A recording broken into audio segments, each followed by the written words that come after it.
Hello viewers, this is Attorney Gehi and we are going to talk about religious workers who want to come and work in the United States. So the easy way for me to explain this is by means of examples. So we're going to take different examples, and after that it'll be easy for people to understand whether they qualify under this category or no. The number one requirement is that you should be a religious worker, which means this is perfect for people who are priests.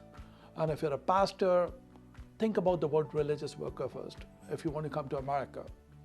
And critically important is that if you're a priest or a pastor, the first thing that immigration is going to look at is whether you have the education as a priest.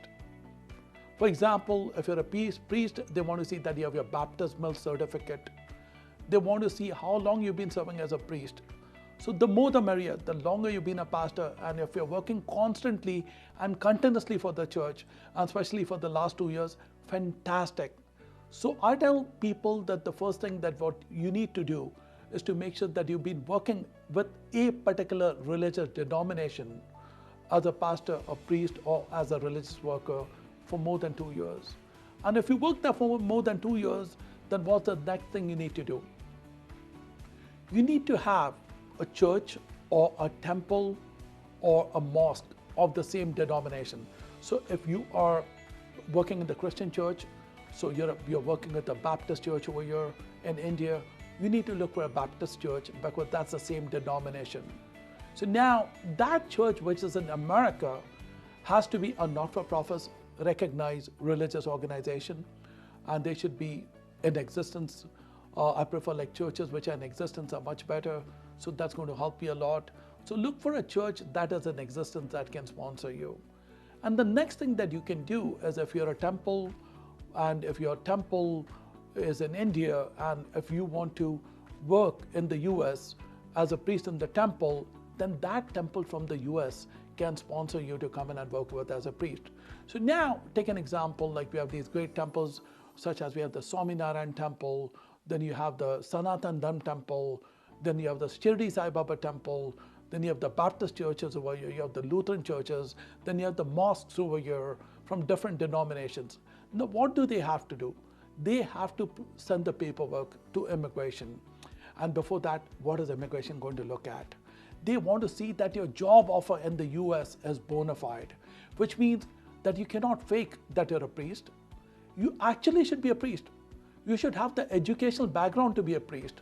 So take an example, if there's any Tom, Dick or Harry in India and he says, you know what, I want to become a priest, your visa will be denied. And the US church or the Indian entity will get a bad name. So the bottom line is, first thing is that you should have the education in your field, which means if you're a mullah, you're a qazi, you should be very much highly educated with the Quran. You should have worked for a great mosque over there. For example, you're working for Jama Masjid, and if there's a mosque in America sponsoring you, well and fine. If you're working for this great temple in India, the Arya Samaj temple, if you're coming to America, over here, the temple should be sponsoring you, and it should be a not-for-profit temple. If it's the church, over here, if it's a Lutheran church, it's a Baptist church, it's a Pentecostal church, the church should be a well-known church that is sponsoring you.